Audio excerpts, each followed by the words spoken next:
മിശിഹായ്ക്ക് സ്തുതിയായിരിക്കട്ടെ. ഞാൻ brother Shaiju Adappally, Ernakulam saint Mary's prayer മിനിസ്ട്രിയിൽ നിന്നാണ്. ദൈവം നമ്മളിൽ നിന്ന് ആഗ്രഹിക്കുകയും നമ്മുടെ ജീവിതത്തിൽ നമുക്ക് ഏറ്റവും ആവശ്യമായിരിക്കുന്ന ഒരു വിഷയത്തെക്കുറിച്ചാണ് ഇന്ന് ഞാൻ നിങ്ങളുമായിട്ട് പങ്കുവെക്കുന്നത്. ഈ വിഷയത്തിൽ ക്ലിയർ ആണെങ്കിൽ മറ്റെല്ലാ കാര്യങ്ങളും അതിനേക്കാൾ ക്ലിയറായി മുന്നോട്ട് പോയിക്കൊള്ളും. ഈ വിഷയം ക്ലിയർ അല്ല എങ്കിൽ മറ്റനേകം പ്രശ്നങ്ങളും ദുരിതങ്ങളും നമ്മുടെ ജീവിതത്തിലേക്ക് കടന്നു വരും എന്ന് മാത്രമല്ല, ഈ ജീവിതം വൃഥാ ആയിത്തീരും. ലൂക്കാസ് സുവിശേഷം 1-ാം അധ്യായത്തിലെ 75-ാമത്തെ വാക്യം സഖറിയായുടെ പ്രവചനഗീതമാണ്. അതിൽ പ്രകാരം പറയുന്നുണ്ട്: പരിശുദ്ധിയിലും നീതിയിലും എപ്പോഴും അവിടുത്തെ മുമ്പിൽ ശുശ്രൂഷ ചെയ്യുവാൻ വേണ്ട അനുഗ്രഹം നമുക്ക് നൽകാനുമായിട്ടാണ് ഇത്. അപ്പോൾ ആ വിഷയം ഏതാണ്? വിശുദ്ധി, അല്ലേ? പരിശുദ്ധിയിലും നീതിയിലും എപ്പോഴും അവിടുത്തെ മുമ്പിൽ ശുശ്രൂഷ ചെയ്യാൻ വേണ്ട അനുഗ്രഹം നമുക്ക് നൽകാനുമായിട്ടാണ് ഇത് എന്ന് പറഞ്ഞാൽ, ഇന്ന് ഈ വചനം ശ്രവിക്കുന്ന നമുക്ക് ഓരോരുത്തർക്കും ഈ ഹോളിനെസ്, ഈ വിശുദ്ധി ദൈവം നൽകുവാനായിട്ട് ആഗ്രഹിക്കുന്നു. എഫെസസുകാർക്ക് ഇത് ലേഖനത്തിൽ 4-ാം അധ്യായത്തിൽ 23-ഉം 24-ഉം വാക്യങ്ങൾ വളരെ ശ്രദ്ധേയമാണ്. അവിടെ പറയുന്നുണ്ട്: to be made new in the attitude of your minds. To be made new in the attitude of your minds and to put on the new self created to be like God in true rightness and holiness. അപ്പോൾ ദൈവത്തിൽ ഒരു പുതിയ സൃഷ്ടിയായി പഴയതെല്ലാം ഉപേക്ഷിച്ച് പരിശുദ്ധാത്മാവ് നിറഞ്ഞൊരു മകനും മകളുമായി മാറുവാൻ എനിക്കും നിങ്ങൾക്കും എപ്പോൾ സാധിക്കുന്നുവോ അവിടെയാണ് ഈ വിശുദ്ധിയുടെ നിറവ്. എഫെസസ് 4:23-24 വചനങ്ങൾ: നിങ്ങൾ മനസ്സിൻ്റെ ചൈതന്യത്തിൽ നവീകരിക്കപ്പെടട്ടെ, യഥാർത്ഥമായ വിശുദ്ധിയിലും നീതിയിലും ദൈവത്തിൻ്റെ സാദൃശ്യത്തിൽ സൃഷ്ടിക്കപ്പെട്ട പുതിയ മനുഷ്യനെ നിങ്ങൾ എന്ത് ചെയ്യണം? പുതിയ മനുഷ്യനെ നിങ്ങൾ ധരിക്കണം, അല്ലേ? അങ്ങനെ ആ ചൈതന്യത്തിൽ, ആ വിശുദ്ധിയിൽ ജീവിക്കുവാൻ എനിക്കും നിങ്ങൾക്കും സാധിക്കണം. ഈ വിളിയിലേക്കാണ് 1 തെസ്സലോനി 4-ാം അധ്യായം, തെസ്സലോനിക്കാർക്ക് എഴുതിയ ലേഖനത്തിൽ 4-ാം അധ്യായം 3 മുതൽ 7 വരെയുള്ള വാക്യങ്ങളിൽ പറയുന്നുണ്ട്: നിങ്ങളുടെ വിശുദ്ധീകരണമാണ് ദൈവം അഭിലഷിക്കുന്നത്. അതുകൊണ്ട് മരിച്ച ശേഷം പോകുന്ന ഒരു ഘട്ടം, ഒരു മേഖലയല്ല വിശുദ്ധി ജീവിച്ചിരിക്കുമ്പോൾ തന്നെ. കഴിഞ്ഞ ദിവസം ഒരു ശുശ്രൂഷയിൽ ക്ലാസ് കൊടുത്തുകൊണ്ടിരിക്കുമ്പോൾ വിശുദ്ധരാകാൻ ആഗ്രഹമുള്ളവർ കൈവക്കാൻ പറഞ്ഞിട്ട് 2 പേരാണ് ആകെ പൊക്കിയത്. പലരുടെയും വിചാരം മരിച്ചു കഴിഞ്ഞിട്ട്, അല്ലെങ്കിൽ വിശുദ്ധരാകാൻ ആഗ്രഹിച്ചാൽ മരിച്ചു പോകുമോ, അല്ലെങ്കിൽ മരിച്ചു കഴിഞ്ഞ് കിട്ടാതിരിക്കുകയോ ചെയ്യട്ടെ, ഇപ്പോൾ ഇവിടുത്തെ കാര്യം തന്നെ വലുത് എന്ന് പറഞ്ഞ് ജീവിക്കാനാണോ എന്ന് എനിക്കറിയില്ല. അപ്പോൾ 1 തെസ്സലോനി 4-ാം അധ്യായത്തിൽ 3 മുതൽ നിങ്ങളുടെ വിശുദ്ധീകരണമാണ് ദൈവം അഭിലേഷിക്കുന്നത്. അസാൻമാർഗികതയിൽ നിന്ന് നിങ്ങൾ എന്ത് ചെയ്യണം? ഒഴിഞ്ഞു മാറണം. അസാൻമാർഗികതയിൽ നിന്ന് നിങ്ങൾ ഒഴിഞ്ഞു മാറണം. നിങ്ങൾ ഓരോരുത്തരും എന്തു ചെയ്യണം? സ്വന്തം ശരീരത്തെ വിശുദ്ധിയിലും മാന്യതയിലും കാത്തു സൂക്ഷിക്കേണ്ടത് എങ്ങനെയെന്ന് അറിയണം. ദൈവത്തെ അറിയാത്ത വിജാതീയരെ പോലെ കാമവികാരങ്ങൾക്ക് നിങ്ങൾ വിധേയരാകരുത്. അതിനൊന്നും നിങ്ങൾ വിധേയരാകരുത്. ഈ വിഷയത്തിൽ നിങ്ങൾ വഴിപിഴക്കുകയോ സഹോദരനെ വഞ്ചിക്കുകയോ അരുത്. കാരണം ഞങ്ങൾ നേരത്തെ തന്നെ പറയുകയും സാക്ഷ്യപ്പെടുത്തുകയും ചെയ്തിട്ടുള്ളതുപോലെ ഇക്കാര്യങ്ങളിലെല്ലാം പ്രതികാരം ചെയ്യുന്നവനാണ് കർത്താവ്. അപ്പോൾ എങ്ങനെ ഒരാൾക്ക് വിശുദ്ധനായി വിശുദ്ധയായിട്ട് ജീവിക്കാൻ സാധിക്കുമെന്ന് വചനം പറയുകയാണ്. വീണ്ടും പറയുന്നു 7-ാമത്തെ വാക്യം, 1 തെസ്സലോനി 4:7: അശുദ്ധിയിലേക്കല്ല വിശുദ്ധിയിലേക്കാണ് ദൈവം നമ്മളെ വിളിച്ചിരിക്കുന്നത്. തൻ്റെ അമ്മായിയപ്പൻ്റെ ആടുകളെ മേയിച്ചുകൊണ്ട് ഹോറേബ് മലയിൽ എത്തിയ മോശയെ ദൈവം ഒരു ദർശനം അവിടെ കൊടുക്കുന്നുണ്ട്. പുറപ്പാടിൻ്റെ പുസ്തകത്തിൽ 3-ാമത്തെ അധ്യായത്തിൽ 1 മുതൽ 6 വരെയുള്ള വാക്യങ്ങളിലാണ് നമ്മൾ അത് കാണുന്നത്. ഇതുപോലെയുള്ള ഒരു വിളിയും തിരിച്ചറിവും എൻ്റെയും നിങ്ങളുടെയും ജീവിതത്തിൽ ആകണം. വചനം കേൾക്കുന്ന യോഹന്നാൻ 15:3 പറയുന്നുണ്ട്, ഞാൻ നിങ്ങളോട് പറഞ്ഞ വചനം നിമിത്തം നിങ്ങൾ ശുദ്ധിയുള്ളവരായിരിക്കുന്നു. പുറപ്പാടിൻ്റെ പുസ്തകം 3-ാം അധ്യായം 1 മുതൽ 6 വരെ. മോശ തൻ്റെ അമ്മായിയപ്പനും മിദിയാനിലെ പുരോഹിതനുമായ ജത്രോയുടെ ആടുകളെ മേയിച്ച് കഴിയുകയായിരുന്നു. അവൻ മരുഭൂമിയുടെ മറുഭാഗത്തേക്ക് ആടുകളെ നയിക്കവേ ദൈവത്തിൻ്റെ മലയായ ഹോറേബിൽ എത്തിച്ചേർന്നു. അവിടെ ഒരു മുൾപടർപ്പിൻ്റെ മധ്യത്തിൽ നിന്ന് ജ്വലിച്ചുയരുന്ന അഗ്നിയിൽ കർത്താവിൻ്റെ ദൂതൻ അവന് പ്രത്യക്ഷപ്പെട്ടു. അവൻ ഉറ്റുനോക്കി. മുൾപടർപ്പ് കത്തിജ്വലിക്കുകയായിരുന്നു, എങ്കിലും അത് എരിഞ്ഞ് ചാമ്പലായില്ല. അപ്പോൾ മോശ പറഞ്ഞു, ഈ മഹാദൃശ്യം അടുത്ത് ചെന്ന് ഒന്ന് കാണട്ടെ. മുൾപ്പടർപ്പ് എരിഞ്ഞ് ചാമ്പലാവുന്നില്ലല്ലോ. അവൻ അത് കാണുന്നതിന് അടുത്ത് ചെല്ലുന്നത് കർത്താവ് കണ്ടു. മുൾപ്പടർപ്പിൻ്റെ മധ്യത്തിൽ നിന്ന് ദൈവം അവനെ വിളിച്ചു, മോശേ മോശേ. അവൻ വിളി കേട്ടു. ഇന്ന് നമ്മുടെ ജീവിതത്തിലും ദൈവം നമുക്ക് മനസ്സിലാവുന്നതും അല്ലാത്തതുമായ പല മേഖലകളിലൂടെ മടങ്ങി വാ, തിരിച്ചു വാ, തിരിച്ചറിയേ, ഇങ്ങനെ വിളികൾ തരുന്നുണ്ട്. അപ്പോൾ മോശ വിളി കേട്ടു, ഇതാ ഞാൻ. ദൈവസ്വരം കേൾക്കുന്ന ഓരോ വ്യക്തിയും വിശുദ്ധിയിലേക്കുള്ള പ്രയാണത്തിൽ പറയേണ്ട, ഇതാ ഞാൻ. അവിടുന്ന് അരുളി ചെയ്തു, അടുത്ത് വരരുത്, നിന്റെ ചെരുപ്പ് അഴിച്ചു മാറ്റുക. എന്തുകൊണ്ടെന്നാൽ നീ നിൽക്കുന്ന സ്ഥലം പരിശുദ്ധമാണ്. എത്രയോ പേർക്ക് കിട്ടാത്ത ആയുസ്, ആരോഗ്യ ശക്തിയാണ് ദൈവം ഇന്ന് എനിക്കും നിങ്ങൾക്ക് നൽകിയിരിക്കുന്നത്. ഈ വിളിയിൽ അസംതൃപ്തി വിചാരിക്കാതെ, എന്തിനാ എന്നെ ഇങ്ങനത്തെ വീട്ടിൽ ജനിപ്പിച്ചത്, ഇങ്ങനത്തെ ഭർത്താവിനെ തന്നത്, ഭാര്യയെ തന്നത്, മക്കളെ തന്നത് എന്ന് പറഞ്ഞുകൊണ്ടിരിക്കാതെ ദൈവം തന്ന ആ വിളിയിൽ വിശ്വസ്തയോടെ നമുക്ക് വ്യാപരിക്കുവാനായിട്ട് സാധിക്കുന്നുണ്ട്. നമ്മുടെ ശുശ്രൂഷ മേഖലകൾ, നമ്മുടെ തൊഴിൽ മേഖലകൾ ഉള്ളതിൽ തൃപ്തിയുണ്ടോ? ഇതാ ഞാനെന്ന് മോശ ദൈവത്തോട് പ്രത്യുത്തരം കൊടുത്ത പോലെ നാം ആയിരിക്കുന്ന അവസ്ഥയിൽ നിന്നുകൊണ്ട് ഇതാ ദൈവത്തിന് പ്രത്യുത്തരം കൊടുക്കുവാനും നമ്മളെ തന്നെ പരിശുദ്ധരാക്കാൻ, വിശുദ്ധീകരിക്കുവാനായിട്ട് നമുക്ക് സാധിക്കുന്നുണ്ടോ? ഇല്ല എങ്കിൽ അതിനുള്ള ഒരു അനുഗ്രഹത്തിന് വേണ്ടി നമ്മൾ പ്രാർത്ഥിക്കുന്നുണ്ടോ? വീണ്ടും ലേവ്യരുടെ പുസ്തകം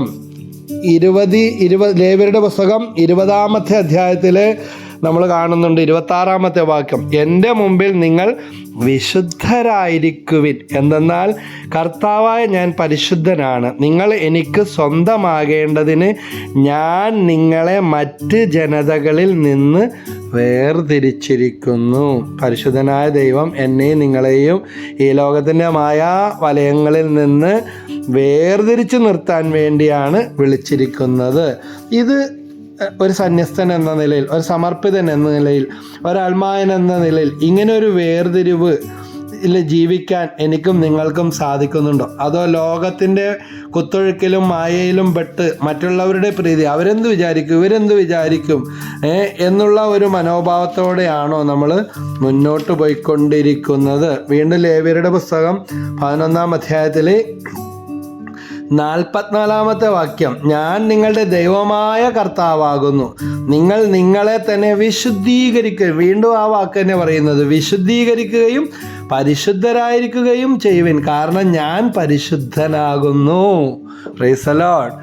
മത്തായി 5:48 പറയുന്നുണ്ട്, എൻ്റെ സ്വർഗസ്ഥനായ പിതാവ് പരിപൂർണനായിരിക്കുന്നത് പോലെ നിങ്ങളും പരിപൂർണരായിരിക്കണം. അപ്പോൾ പരിപൂർണരായിരിക്കുവാനുള്ള ഒരു വിളി ലഭിച്ച നമ്മുടെ പോക്ക് ഇപ്പോൾ എങ്ങോട്ടാണ്?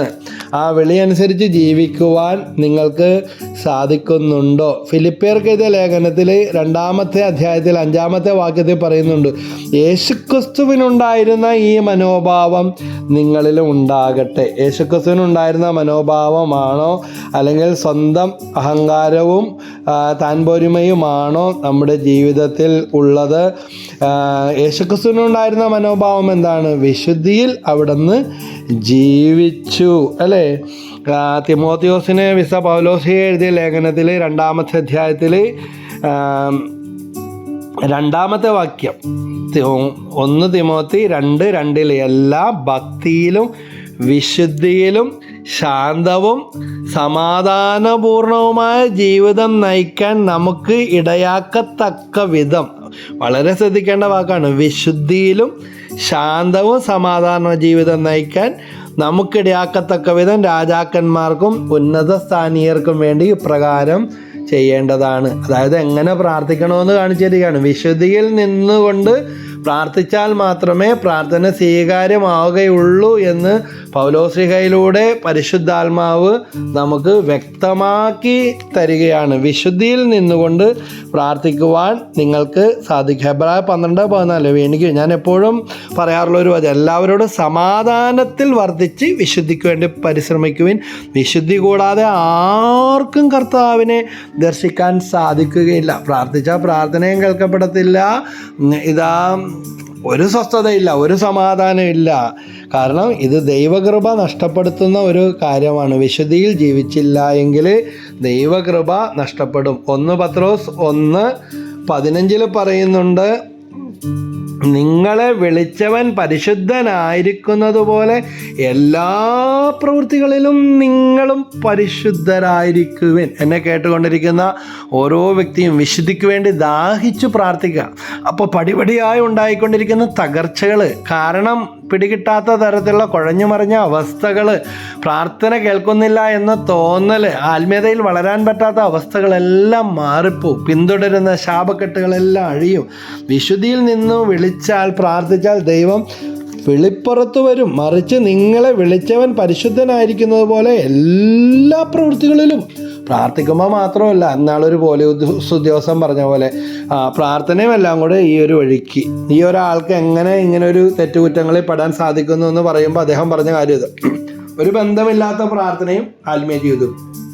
ഇപ്പോഴത്തെ വസ്തു കൂടി ഞാൻ സാധാരണയായിട്ട് പണ്ട് പോലെ ശീലിച്ച തഴക്കദോഷം, അശുദ്ധി, കളവ്, മോഷണം, ചതി, വഞ്ചന, ഈ ലോകത്തിൽ ഇങ്ങനെയൊക്കെ പറ്റുള്ളൂ എന്നും പറഞ്ഞുള്ള ഒരു ജീവിതം. എത്ര നാൾ ഇങ്ങനെ രണ്ടും കൂടെ ഒരുമിച്ച് കൊണ്ടുപോകാൻ ഒരാൾക്ക് സാധിക്കും? അപ്പോൾ ഇവിടെ വചനം പറയുന്നതാണ്, വിളിച്ചവൻ പരിശുദ്ധനായിരിക്കുന്നു. നമ്മളെ വിളിച്ചവൻ പരിശുദ്ധനാണ്. എത്ര നാൾ ദൈവത്തിൻ്റെ മുമ്പിലും മനുഷ്യരുടെ മുമ്പിൽ അഭിനയിച്ച് നിൽക്കാനായിട്ട് സാധിച്ചേക്കും? എല്ലാ പ്രവൃത്തികളിലും നിങ്ങളും പരിശുദ്ധ. ഊണിലും ഉറക്കത്തിലും. യൗസേപ്പിതാവ് നല്ലൊരു മാതൃകയാണ് അല്ലേ? ഉറക്കത്തിൽ പോലും സ്വപ്നത്തിൽ പോലും ദൈവം തരുന്ന കാര്യങ്ങൾ അനുസരിച്ച അല്ലെങ്കിൽ നിറവേറ്റിയ ഒരു വ്യക്തിയാണ്, സ്വീകരിച്ച വ്യക്തിയാണ് യൗസേപ്പിതാവ്. അതുപോലെ വിശുദ്ധ അന്തോനീസിൻ്റെ ജീവിതത്തെക്കുറിച്ച് കേട്ടിട്ടുണ്ട്. 12ാമത്തെ വയസ്സിൽ പിശാചിനെ പുറത്താക്കിയ ഒരു വിശുദ്ധനാണ്. കാരണം എന്താണ്? വയറ്റിൽ കിടക്കുമ്പോഴേ അമ്മ നല്ല പ്രാർത്ഥനയും ജപമാല ഭക്തിയും തീക്ഷ്ണതയായിരുന്നു. അമ്മയുടെ ഉദരത്തിൽ കിടക്കുമ്പോഴേ ജപമാല ചൊല്ലി വചനങ്ങൾ ചൊല്ലി പരിശുദ്ധാത്മാവിൻ്റെ അഭിഷേകം ലഭിച്ചതുകൊണ്ട് വെറും 12ാമത്തെ വയസ്സിൽ പിശാചിനെ ബഹിഷ്കരിച്ച ഒരു ഇത്രയും ചെറുപ്രായത്തിൽ ഒരു വിശുദ്ധനാണ്. വിശുദ്ധ ഡൊമിനിക് സാവിയ പറയുന്നുണ്ട്, പാപത്തേക്കാൾ മരണമെന്ന്. ഈ പ്രതിജ്ഞ പാലിച്ചുകൊണ്ട് ജീവിച്ച ഒരു വ്യക്തി. അതുകൊണ്ട് നമ്മുടെ ജീവിതത്തിൽ നമുക്ക് വിശുദ്ധിയിൽ ജീവിക്കാൻ സാധിക്കുന്നുണ്ടോ? നമ്മുടെ നാക്കും നോക്കും എല്ലാം ഒരു വഴിക്ക് വേറൊരു വഴിക്ക്. ഞാൻ ഒരിക്കൽ ഒരു സ്ത്രീ പ്രാർത്ഥിപ്പിക്കാൻ വേണ്ടി വന്നിട്ട് പ്രാർത്ഥിക്കാൻ ഒന്ന് കേൾക്കാൻ സമ്മതിക്കുന്നില്ല. എൻ്റെ മുമ്പിലിരിക്കുന്ന വ്യക്തി ഭയങ്കര ഭക്തി പാരവശ്യം പോലെ കിടന്ന് കാണിക്കുകയാണ്. ഇവർക്ക് വേണ്ടി എന്ത് പ്രാർത്ഥിക്കാനാണ്, എന്ത് പറഞ്ഞു കൊടുക്കാനാണ്, ദൈവമേ ഞാൻ ഒന്നും അല്ലെന്നും പറഞ്ഞിരിക്കുകയാണ്. പക്ഷേ ഇവർ വന്ന സമയം മുതൽ ഭയങ്കരമായ ഒരു ദുർഗന്ധം ഇങ്ങനെ അനുഭവപ്പെട്ടുകൊണ്ടിരിക്കുകയാണ്. എനിക്ക് തെറ്റുപറ്റിയതായിരിക്കും, വേറെ എന്തെങ്കിലുമാണ്. ഞാനിപ്പുറത്ത് വന്നിട്ട് എൻ്റെ ഭാര്യനോട് ചോദിച്ചു, ഭയങ്കരമായൊരു ദുർഗന്ധം അനുഭവപ്പെട്ടുകൊണ്ടിരിക്കുകയാണ്. അപ്പോൾ അവൾ പറഞ്ഞു, ഞങ്ങൾക്കൊന്നും തോന്നുന്നില്ല, അങ്ങനെ ഒന്നുമില്ല. വീണ്ടും ഞാൻ ഈ വ്യക്തിയുടെ അടുത്ത് വന്നിരുന്നു. വീണ്ടും അപ്പോൾ എനിക്ക് മനസ്സിലായി ഇതൊരു മെസ്സേജാണ് എന്ന്. അങ്ങനെ എനിക്ക് സംശയം ഞാൻ പേടിച്ചാണ് ദൈവം തന്ന ചില ബോധ്യം ദർശനങ്ങൾ ഈ ദുർഗന്ധത്തിൻ്റെ അവസ്ഥ പറഞ്ഞപ്പോൾ തന്നെ ഇവർ അലറിക്കരയാൻ വേണ്ടി തുടങ്ങി. കാരണം വലിയ ആത്മീയതയിലും ഭക്തിയിലും ജീവിക്കുന്നെന്ന് കാണിക്കുകയും അഭിനയിച്ചിങ്ങനെ ജീവിക്കുക. വ്യഭിചാരത്തിൻ്റെ ദുർഭൂതം പല വ്യക്തികളുമായി നിരവധി തവണ പാപം ചെയ്തു. അതിൽ നിന്ന് അവർക്ക് കരകയറാനായിട്ട് സാധിക്കുന്നില്ല. അപ്പം പറഞ്ഞുകൊണ്ടിരിക്കുന്ന ഒരു സൈക്കാട്രിസ്റ്റ് പറഞ്ഞു തന്നൊരു കാര്യമാണ്, ആ മാനസിക രോഗിയായിരിക്കുന്ന ഒരു വ്യക്തി ആ പറഞ്ഞുകൊണ്ടിരിക്കുന്ന കാര്യവും അയാളുടെ രോഗാവസ്ഥയും തമ്മിൽ ചിലപ്പോൾ ഒരു ബന്ധവും കാണത്തില്ല. കേൾക്കുന്നവർ വിചാരിക്കും അവരെന്തോ ആരെയോ പറഞ്ഞുകൊണ്ടിരിക്കുന്നുണ്ട്, അതായിരിക്കും ഇവരുടെ രോഗത്തിന് കാരണം. രോഗം മാറിക്കഴിയുമ്പോൾ ഇതെല്ലാം മറന്നും പോകും. പറഞ്ഞതുമായിട്ട് ഒരു ബന്ധം ഉണ്ടാവില്ല. ഇതുപോലെ ഇവർ പറഞ്ഞുകൊണ്ടിരിക്കുന്നത് വേറെ കാര്യങ്ങൾ. ഈ വ്യക്തി യേശുവിൻ്റെ നാമത്തിൽ പ്രാർത്ഥിച്ചു, ശക്തമായ അഭിഷേകത്തോടെ പരിശുദ്ധാത്മാവിൻ്റെ അവർ അനുദപിക്കാൻ പറഞ്ഞു. യേശുവിൻ്റെ ക്രൂശിത രൂപം മനസ്സിൽ കണ്ട് പരിശുദ്ധാമ്മയെ മനസ്സിൽ കണ്ടുകൊണ്ട് അമ്മയുടെ മാധ്യസ്ഥം വെച്ച് പരിശുദ്ധിയുടെ നിറകുടമാണ് അമ്മ, പ്രാർത്ഥിച്ചു. വിടുതൽ കിട്ടി, തിരുരക്തം കൊണ്ട് കഴുകി ഒരു പുതിയ വ്യക്തിയായി തീർന്നു. കാണിച്ചു കൂട്ട അഭിനയപ്പാളികളെല്ലാം അവിടെ പൊളിഞ്ഞു വീണു, അലറി അടിച്ച് അവരെ ഉപദ്രവിച്ചുകൊണ്ടിരുന്ന അഭിനയത്തിൻ്റെ ആ പിശാച് പുറത്തു. ഇങ്ങനെ എത്ര നാൾ അഭിനയിച്ച് നമ്മൾ മറ്റുള്ളവരെ പറ്റിക്കും. കാണുന്നവർ വിചാരിക്കും എന്തോ ഭക്തിയാണ്, ഭയങ്കര അഭിഷേകമാണ്. അങ്ങനെ എന്നോട് പറഞ്ഞു, ഞാൻ ഒത്തിരി സ്ഥലത്ത് പോയിട്ടുണ്ട്, പോയിടത്തൊന്നും ഇങ്ങനെ ഈ ഒളിച്ചിരിക്കുന്ന പിശാച്, കപടനാട്യക്കാരനായ ആ പിശാച് ആർക്കും പിടികൊടുക്കാത്ത രീതിയിൽ ഇങ്ങനെ നടന്നു. പക്ഷേ തമ്പുരാൻ ദൈവമായ കർത്താവിൻ്റെ പ്രത്യേക ഇടപെടലും പരിശുദ്ധമ്മയുടെ മാധ്യസ്ഥം കൊണ്ട് ആ മേഖലയിൽ അന്ന് അങ്ങനെ ഒരു വിടുതൽ സാധിച്ചത് ഓർക്കുകയാണ്. ഇതുപോലെ തന്നെ നമ്മുടെ ഓരോരുത്തരുടെയും നമ്മുടെ ബാഹ്യവും ആന്തരികവുമായ എല്ലാ മേഖലകളെയും ദൈവം കാണുന്നുണ്ട്. ഈ ദൈവത്തിന് അസാധ്യമായിട്ട് ഒന്നും ഇല്ല. ഈ ബോധ്യം എനിക്കും നിങ്ങൾക്കും ഉണ്ടാകണം. അപ്പോൾ അതിന് നമ്മൾ എന്താ ചെയ്യേണ്ടത്? 1 പത്രോസ് 2:15 പറയുന്നുണ്ട്, നന്മ പ്രവർത്തിച്ചുകൊണ്ട് നിങ്ങൾ മൂഢരായ മനുഷ്യരുടെ അജ്ഞതയെ നിശബ്ദമാക്കണം എന്നതാണ് ദൈവഹിതം. നിങ്ങൾ സ്വതന്ത്രരായി ജീവിക്കുവിൻ. അപ്പോൾ വിശുദ്ധി കടന്നു വരുമ്പോൾ, വിശുദ്ധിയിൽ ജീവിക്കാൻ തുടങ്ങുമ്പോൾ ദൈവം നൽകുന്ന എല്ലാ തരത്തിലുള്ള ആത്മീയ സ്വാതന്ത്ര്യം കിട്ടുമ്പോൾ ബാഹ്യമായ കെട്ടുകൾ, ശാരീരികമായ രോഗങ്ങൾ, പൈശാചികമായ ബന്ധനങ്ങൾ അവയെല്ലാം അരിഞ്ഞു വീഴാനായിട്ട് തുടങ്ങും. അതുകൊണ്ട് അതിന് നമ്മൾ എന്ത് ചെയ്യണം? നന്മ പ്രവർത്തിച്ചുകൊണ്ട് നിങ്ങൾ മൂഢരായ മനുഷ്യരുടെ അജ്ഞതയെ നിശബ്ദമാക്കണം.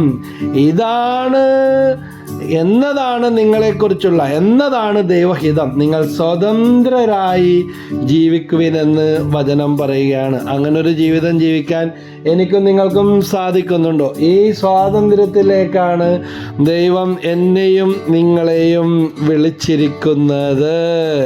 അപ്പോൾ നമ്മുടെ വിശുദ്ധീകരണമാണ് ദൈവത്തിൻ്റെ ലക്ഷ്യം. വിശുദ്ധി കിട്ടാതെ ക്യാൻസർ മാറി, ട്യൂമർ മാറി, അൾസർ മാറി, രോഗശാന്തി കിട്ടി എന്ന് പറഞ്ഞുകൊണ്ടിരുന്നിട്ട് ഒരു കാര്യവും ഇല്ല.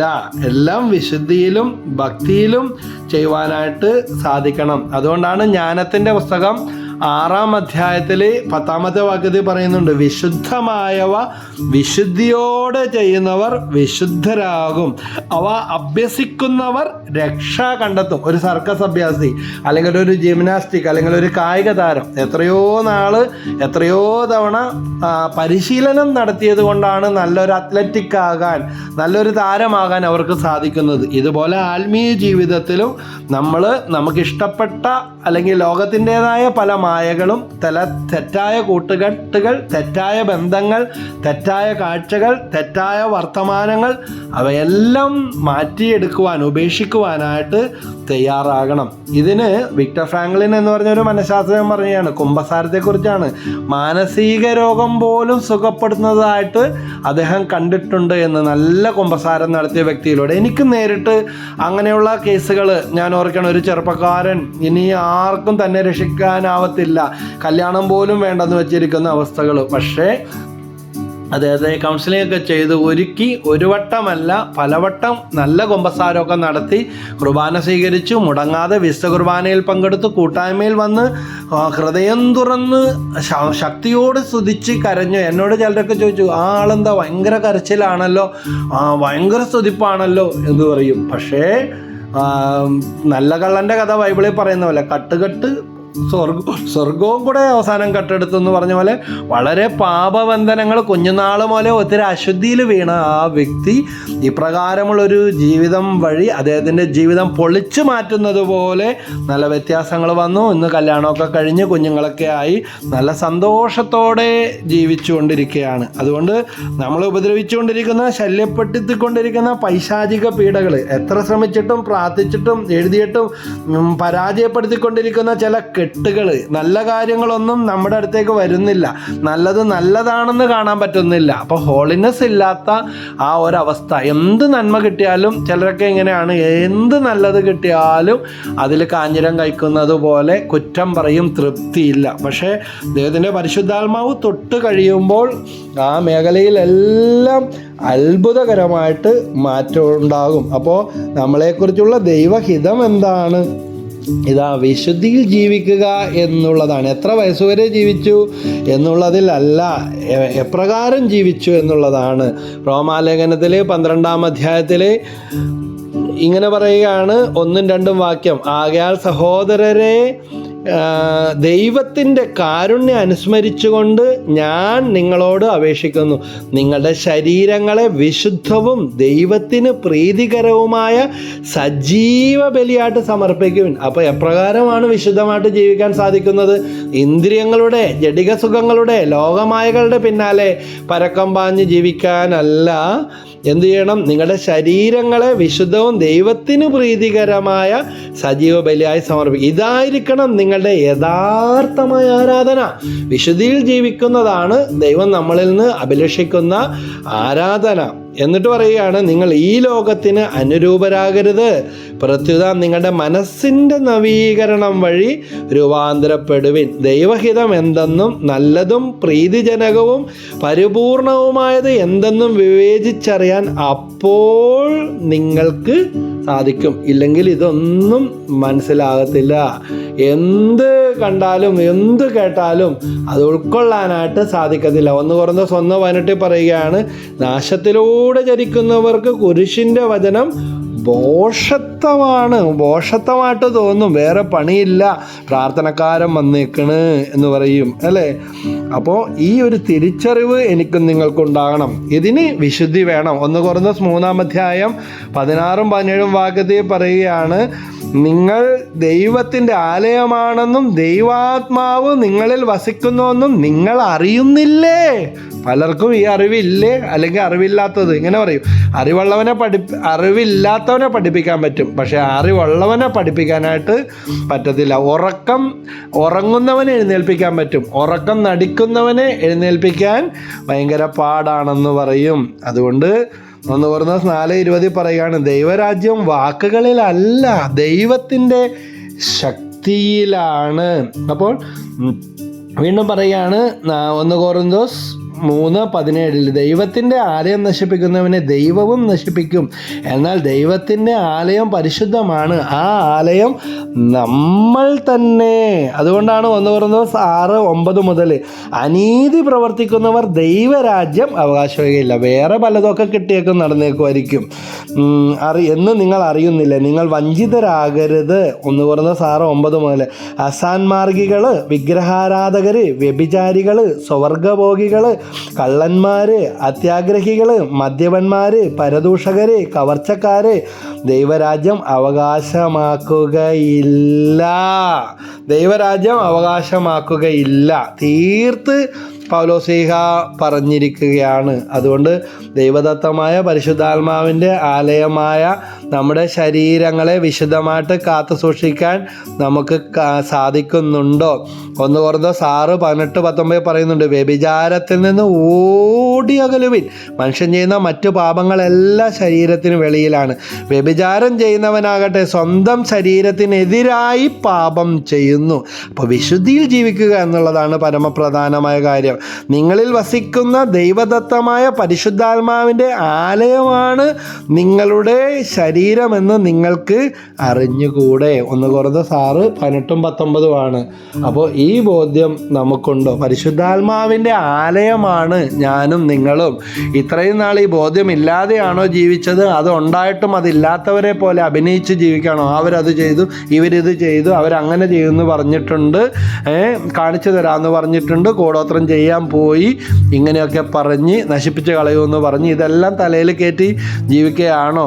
ഇതാ ചേമ്പലപ്പുറത്ത് വെള്ളം വീഴുമ്പോൾ ഒഴുകിപ്പോകുന്നത് പോലെ വിശുദ്ധിയിൽ ജീവിക്കുന്ന വ്യക്തിക്ക് ഇങ്ങനെയുള്ള ഒരു ഉപദ്രവവും അങ്ങനത്തെ ഒരു വിശ്വാസം വെച്ചുകൊണ്ടിരിക്കേണ്ട കാര്യമില്ല. ഇതാ ഡയറക്റ്റായിട്ട് തമ്പുരാൻ അവരുടെ ജീവിതത്തിൽ ഇടപെടും. അത് വചനത്തിൽ തന്നെ ഉണ്ട്. അവർ ചോദിച്ചാൽ, അവർ പ്രാർത്ഥിച്ചാൽ ഇതാ ദൈവം ലൈവായിട്ട് ഇടപെടുന്ന അവസ്ഥകൾ ഉണ്ടാകുമെന്നാണ് തിരുവചനം പഠിപ്പിക്കുന്നത്. അല്ലെങ്കിൽ എല്ലാ കാര്യവും ഉണ്ടാകും, എപ്പോഴും ഒരു സ്വസ്ഥതയില്ല. ചിലരെ കണ്ടാൽ തന്നെ ഓടിപ്പോകാൻ തോന്നുമെന്നൊക്കെ ഇങ്ങനെ പറയാറുണ്ട്. ഓടിക്കോ, വിട്ടോടാ എന്ന് പറയും.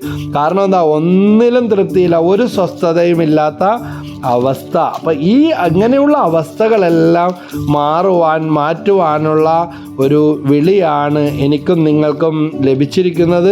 അതിന് വിശുദ്ധിയിൽ ജീവിക്കുവാൻ തയ്യാറാകണം. ആമോസിൻ്റെ പുസ്തകം 5-ാം അധ്യായം 14-ാമത്തെ വാക്യത്തിൽ പറയുന്നുണ്ട്, തിന്മയെല്ലാം നന്മ അന്വേഷിക്കുവിൻ, നിങ്ങൾ ജീവിക്കും. നിങ്ങൾ പറയുന്നത് പോലെ അപ്പോൾ സൈന്യങ്ങളുടെ ദൈവമായ കർത്താവ് നിങ്ങളോട് കൂടെ ഉണ്ടായിരിക്കും. വെളിപ്പുറത്തു വരും. പ്രാർത്ഥിക്കണ പോലെ നടക്കും. ഇപ്പോൾ ഒന്നും എത്തുന്നില്ല, ഉള്ളത് ചോർന്നു പോയിക്കൊണ്ടിരിക്കുന്ന അവസ്ഥ. ആത്മീയ കാര്യമായാലും ഭൗതിക കാര്യമായാലും വളരെ പ്രധാനപ്പെട്ട കാര്യമാണ് ഇതെന്ന് ഓർക്കണം. വിളിച്ചാൽ വെളിപ്പുറത്ത് വരും. ദൈവം നിങ്ങളോട് കൂടെ ഉണ്ടായിരിക്കും. യേശുവേ നന്ദി.